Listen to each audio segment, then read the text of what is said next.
Ever wonder what the basic operating system is for, all the laws in the Philippines? Well, that's the Civil Code. And today, we're going to dive into its first 18 articles. Think of it as the foundational code, the essential rules of the game for the entire country. So let's start with a situation you might have thought about. Can you really get out of a speeding ticket just by telling the officer, sorry, I didn't know the speed limit? The answer is a big, fat no. And the reason why is written right into this legal blueprint we're breaking down today. It's a rule that, believe it or not, affects every single one of us every single day. All right, so here's our game plan. First up, we'll look at the master rules. Then we'll get into the 4 unbreakable principles that hold everything up. After that, we'll see how the whole system actually works and even how it applies across borders. And finally, we'll wrap up with the big one, why any of this code actually matters to you.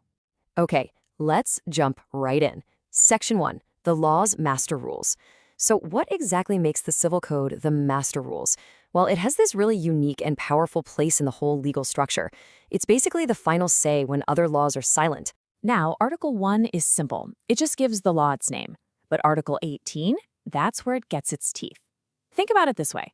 When other more specific laws have gaps or just don't have an answer for something, the Civil Code steps in. It's the ultimate legal safety net, kind of like the system's default setting. All right, next up, 4 unbreakable principles. You know, every good operating system is built on some core principles, right? The law is no different. So let's look at the 4 pillars that support this entire legal structure.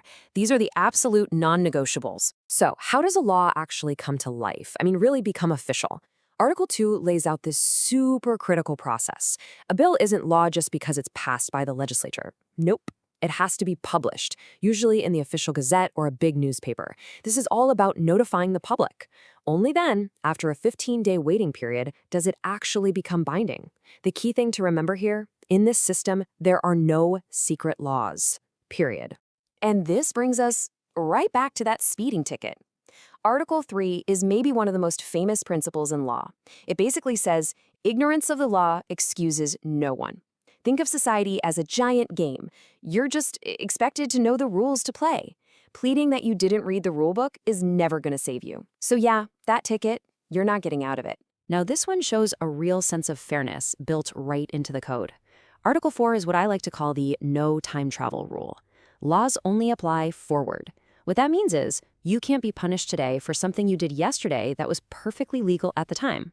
A new law just can't reach back in time and get you. Article 5 is super direct, no messing around here.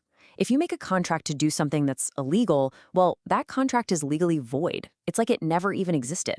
The system just won't recognize an agreement that breaks its own rules. Okay, what about giving up your own rights? Article 6 says, yeah, you can do that. You can waive a right, but, and this is a really big but, you can't do it if it hurts the public or steps on someone else's legal rights. It's that classic idea, right? Your freedom ends where another person's rights begin. Okay, so we've got the master rules and the core principles down. But how does this whole machinery of justice actually work? How are laws changed, interpreted, and applied by judges day to day?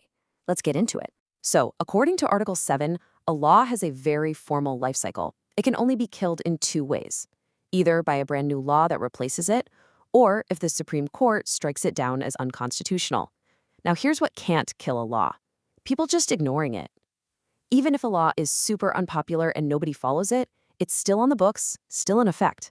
Custom and common practice can't override the written code. This is where the law really becomes a living, breathing thing. Article 8 is huge. It says that when the Supreme Court interprets a law, that interpretation becomes a part of the legal system itself.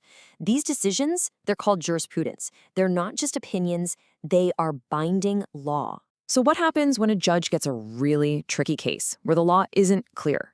Well, they can't just throw up their hands and say, I don't know, this is too confusing. Articles 9 through 12 basically command them to make a decision. If they're in doubt, they have to assume the law is trying to achieve what's right and just. And while they can consider local customs, those customs can never override the law, and they have to be proven as actual facts in court. But hey, laws don't just exist in a bubble, right? We live in this super interconnected world. We travel, we own property in other countries, we sign digital contracts. So how does Philippine law handle all that border crossing stuff? Let's figure out which rules apply where, and to whom. Okay, so Articles 14 through 17 can get a little complicated, but here's the main takeaway. The law that governs you actually changes depending on what you're doing. If you're talking about crimes or public safety, it's all about your location. If you're in the Philippines, Philippine law applies. But for stuff like family and personal status, it's based on your citizenship. That means Philippine family law can follow a Filipino citizen anywhere in the world. And for things like property or contracts, it's all about the law of the place, where the property is or where the contract was signed. So, we've gone through the rules, the principles, the whole system. But the biggest question is always, so what? Why does this blueprint, written ages ago, still matter so much in our daily lives? Let's bring it all home. Take a look at this number, 365.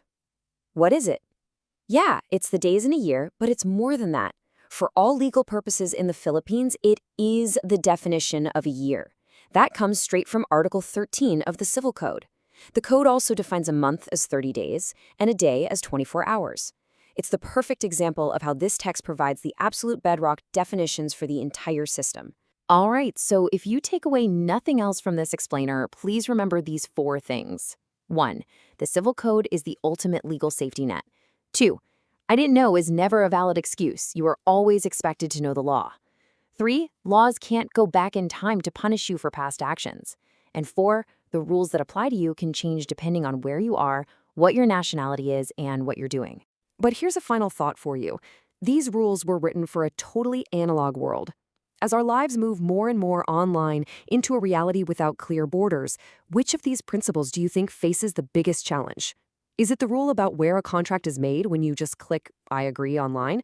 Or where property is located when that property is, say, a cryptocurrency? That's the kind of stuff courts are wrestling with right now. Thanks for joining me on The Explainer.